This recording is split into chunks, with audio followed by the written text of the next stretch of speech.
You Are Mine by Max Lucado.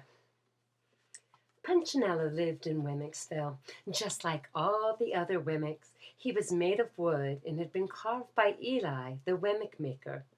Sometimes the Wemmicks did silly things, like the time they collected boxes and balls.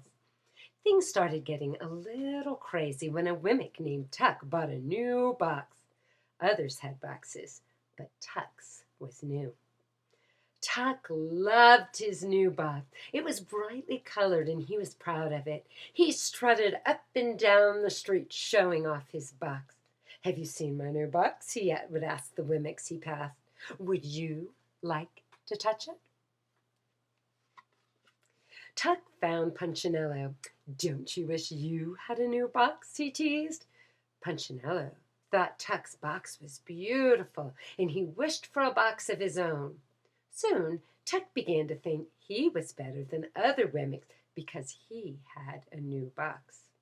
Nip disagreed. "My box is as good as Tuck's," he said, showing off his box on the other side of the street.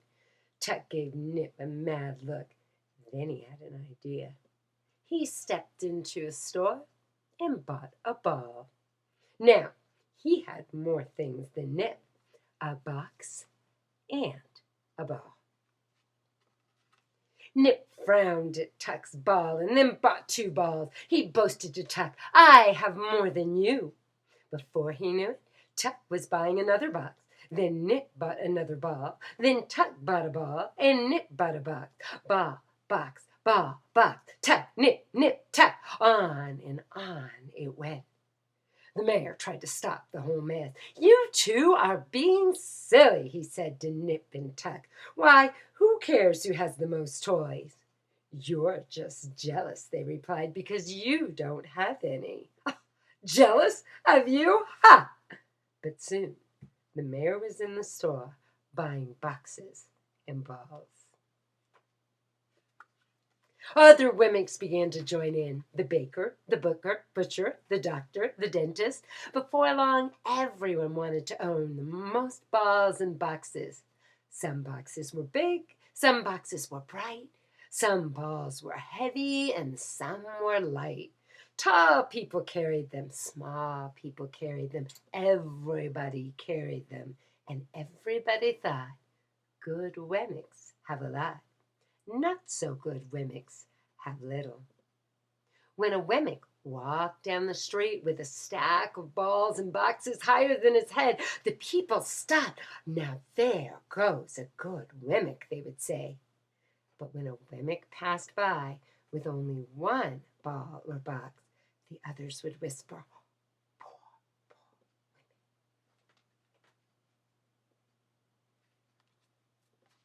Wemmick." Of course, Punchinello didn't want to be called poor. He searched through his closet and found one little ball. He dug into his pocket and found enough money for a small box. "I know what I'll do," he declared. "I'll sell my books to get money to buy more boxes and balls." So he bought a blue and a green box with clouds painted on the sides. But he still wanted more. He worked nights for extra money and bought a ball. And since he was working nights, he didn't use his bed. He sold it and bought two more balls. Soon Punchinello had an armful, but other Wemmicks had more. Some of them carried so many boxes and balls they had trouble walking. Punchinello wanted to be like these Wemmicks, so he sold more stuff and he worked more hours. His eyes were getting tired from not getting any sleep. His arms were tired from carrying toys. And worst of all, his friends couldn't remember when Punchinello last came to play. "We haven't seen you lately," Lucia said. "Why don't you come and play?" asked Splint. Not everyone cared about boxes and balls. Punchinello's friends didn't. But Punchinello told his friends, "I've got work to do." His friends sighed, but Punchinello only cared what the other box and ball people thought. So he got a new idea. "I'll sell my house." "That's crazy," cried Lucia. "Where will you live?" asked Splint. But all Punchinello could think about was the toys he could buy with all that money. So he sold his house. He bought boxes and boxes and balls and more balls. He carried so many toys he couldn't see where he was going. His stack went way above his head, but he didn't mind. So what if his arms ached? So what if he kept walking into walls? So what if he had no friends? He had boxes and balls.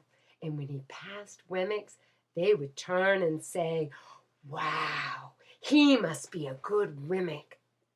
Punchinello felt great. "I'm a good Wemmick," he thought. But then the mayor's wife changed the rules. She was very proud of her boxes and balls. She not only had a lot, but she also had special kind.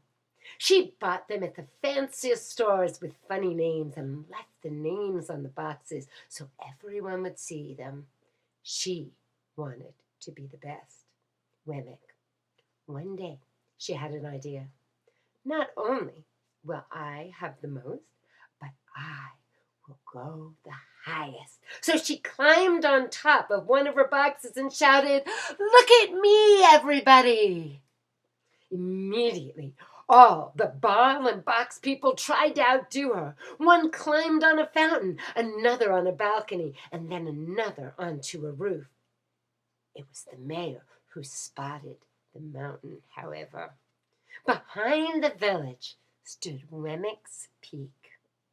"I'm going to the top of the mountain," the mayor shouted. The race was on. Wemmicks, loaded with boxes and balls, began running up the mountain. It was a crazy race. Since the people couldn't see where they were going, they bumped into each other. Exhausted, they fell over their own feet, and some fell off the trail, but the rest kept going. Bringing up the rear was Punchinello. After all, he'd only been a good Wemmick for a short time. He wasn't used to carrying so much. But since he couldn't see, he didn't know he had left the trail. Suddenly, he was alone. "I'm ahead of the others," he thought. "I'll be the highest with the most." About that time, Punchinello's foot caught the edge of a porch step. He tried to keep his balance. His toy swayed to the right and then to the left. He leaned back, then forward, and then tumbled right through the door of Eli's workshop. When Punchinello realized where he was embarrassed. For a long time, he stayed face down on the floor. One of the balls rolled across the floor to Eli's workbench. The woodcarver turned around. "Punchinello." Eli's voice was calm and kind. The Wemmick could feel his face turn red. "Looks like you've been carrying a big load." Punchinello rose to his knees, his head low. "These are my boxes and balls," he said quietly. "Do you play with boxes and balls?" asked Eli. Punchinello shook his head. "Do you like boxes and balls?" "I like the way they make me feel." "And how do they make you feel?" "Important," Punchinello answered, still with a small voice. Eli observed. "So you've been thinking like the other women, that the more you have, the better you are, and the happier you'll be?" "I suppose so."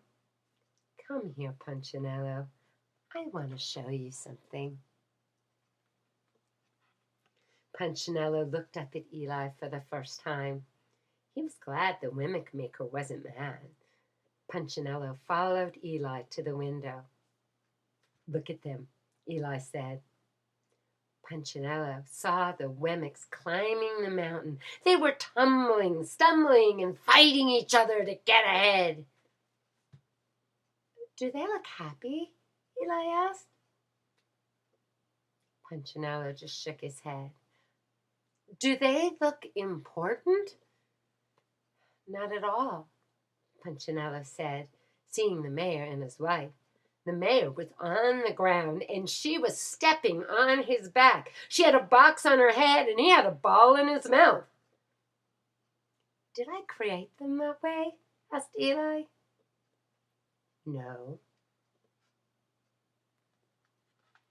Punchinello felt a big hand on his shoulder. Do you know how much your boxes and balls cost you? My books and my bed, my money and my house. My little friend, they cost you more than that. They cost you happiness, didn't they? Punchinello paused. Yes. They cost you friends. What's worse, you did not trust me to make you happy. You trusted in toys. Punchinello looked at his toys. Suddenly, they didn't seem so valuable.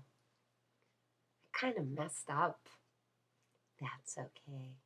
You're still special. Punchinello ducked his head and smiled. You're special, not for what you have, but for who you are. You are mine. I love you. Don't forget that. I won't, Punchinello smiled. Eli? Yes? What should I do with all those boxes and balls? Perhaps you need to give them to someone who really needs them. Punchinello turned to leave, but stopped. Eli? Yes? I don't have a place to sleep. Eli smiled and offered, Would you like to sleep here tonight? I sure would. I'm very tired. And so that night, Punchinello slept on a bed of straw. He slept well. It felt good to be in the house of his maker.